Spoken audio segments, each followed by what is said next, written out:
Welcome to our channel TPN Telugu Prabha. నేను మీ journalist Yagnamurthy. Spirit cinema rebel star Prabhas కథానాయకుడిగా Sandeep Reddy Vanga direct చేస్తున్నటువంటి సినిమా. సో ఇప్పటికే ఆ సినిమా షూటింగ్ అంటే ఒక షెడ్యూల్ ని గోవాలో నిర్వహించాడు సందీప్ రెడ్డి వంగ. కానీ ఆ షెడ్యూల్లో ప్రభాస్ రాలేదు. అంటే ప్రభాస్ వచ్చే పరిస్థితిలో లేడు సినిమా షూటింగ్ కి. కారణం తను ఫౌజీ అనేటువంటి ఆ సినిమాతోటి ప్రస్తుతం స్టక్ అయ్యి ఉన్నాడు. మరి ఎందుకని స్పిరిట్ షూటింగ్ ని మొదలు పెట్టేశారు అంటే తను లేనటువంటి సన్నివేశాన్ని, ప్రభాస్ లేని సన్నివేశాన్ని వరుసగా పిక్చరైజ్ చేసుకుంటూ వెళ్ళిపోతూ ఉన్నాడు సందీప్ రెడ్డి వంగ. ఎందుకంటే స్పిరిట్ ని మార్చి 2027లో రిలీజ్ చేయాలని చెప్పేసి ఇప్పటికే డేట్ ను కూడా అనౌన్స్ చేశారు. సో దాన్ని మ్యాచ్ చేయాలంటే ఖచ్చితంగా షూటింగ్ అనేది వీలైనంత త్వరగా పూర్తి చేయాలి. ఈ సంవత్సరం ఎండింగ్ లోపల మ్యాక్సిమం షూటింగ్ అంతా పూర్తి చేయాలి అని చెప్పేసి ఆ ప్రయత్నాల్లో ఉన్నాడు సందీప్ రెడ్డి వంగ. ప్రభాస్ కూడా ఒక విచిత్రమైనటువంటి పరిస్థితిలో చిక్కుకున్నాడు. ఆయన సినిమాలు ఏకకాలంలో 3 సెట్స్ మీద ఉన్నాయి. ఇప్పుడు నేను చెప్పినటువంటి ఫౌజీ సినిమా, దాన్ని యుద్ధ ప్రాతిపదికన పూర్తి చేయాలి. దసరాకి ఆ సినిమా విడుదల కావాల్సి ఉంది యాజ్ పర్ షెడ్యూల్. కాబట్టి దానికి బల్క్ డేట్స్ ఇవ్వాల్సిందిగా ఆ సినిమా నిర్మాతలు కోరారు ప్రభాస్ ని. అందు గురించే ఆ సినిమాకి ప్రస్తుతం ఎక్కువ డేట్స్ ఇచ్చి పూర్తి చేసే పనిలో ఉన్నాడు ప్రభాస్. ది రాజా సాబ్ అనేటువంటి సినిమా రిలీజ్ అయిన తర్వాత సో మొత్తం సన్నివేశం అంతా కూడా మారిపోయిందని చెప్పాలి. రాజా సాబ్ విడుదలకు ముందు సో ఈ 3 సినిమాల్ని సైమల్టేనియస్ గా చేద్దామని చెప్పేసి అలా అనుకున్నాడు ఆయన, ఒకటి చేసుకుంటూ వెళ్ళిపోదామని. కానీ రాజా సాబ్కు అదే 3 సంవత్సరాల కాలం పట్టింది దానికి. మళ్ళీ ఫౌజీ కూడా అలా మరీ ఎక్కువ సమయం కేటాయించడం వల్ల లాభం కంటే నష్టం ఎక్కువ కలుగుతుందని భావించినటువంటి ప్రభాస్ ఇప్పుడు ఫౌజీకి, ఎందుకంటే ఆ సినిమా మీద తనకి చాలా నమ్మకం ఉంది. ప్రీ ఇండిపెండెన్స్ అంటే స్వాతంత్రం రాకముందు ఆ నేపథ్యంతో తయారవుతున్నటువంటి సినిమా.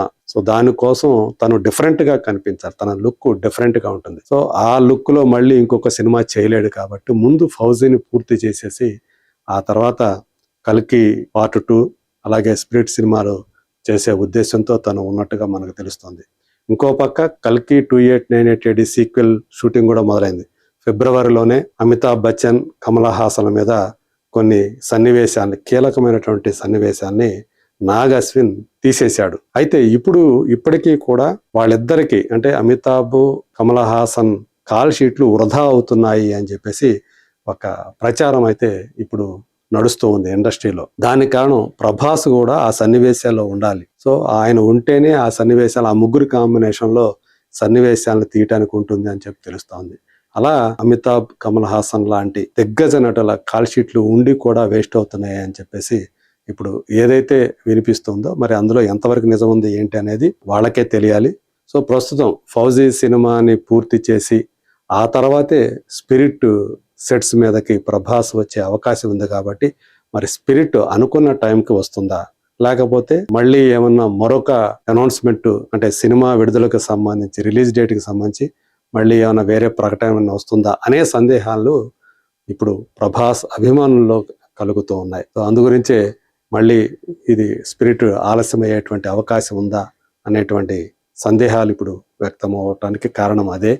సో మరి చూడాలి, ఫౌజీ పూర్తి చేసిన తర్వాత మరి కల్కి అది ఎప్పుడు తీసుకురావాలి. ఇంకా ఇంతవరకు అయితే కల్కి రిలీజ్ డేట్ అయితే అనౌన్స్ చేయలేదు. కాబట్టి బహుశా స్పిరిట్కే ఇది అయిపోయిన తర్వాత, ఫౌజీ అయిపోయిన తర్వాత స్పిరిట్కే ప్రభాస్ తన డేట్స్ ని కేటాయించి ముందు ఆ సినిమాని పూర్తి చేసే అవకాశాలు ఉన్నాయంటారు.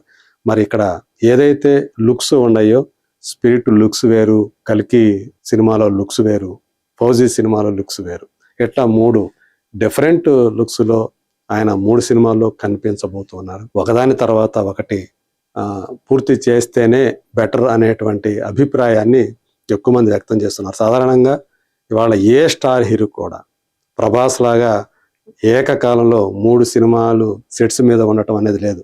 ఒక సినిమా పూర్తయిన తర్వాత మళ్ళీ 2-3 నెలలు విరామం తీసుకొని మళ్ళీ ఇంకో సినిమా సెట్స్ మీదకి రావటమే మనం ఇప్పుడు చూస్తూ ఉన్నాం.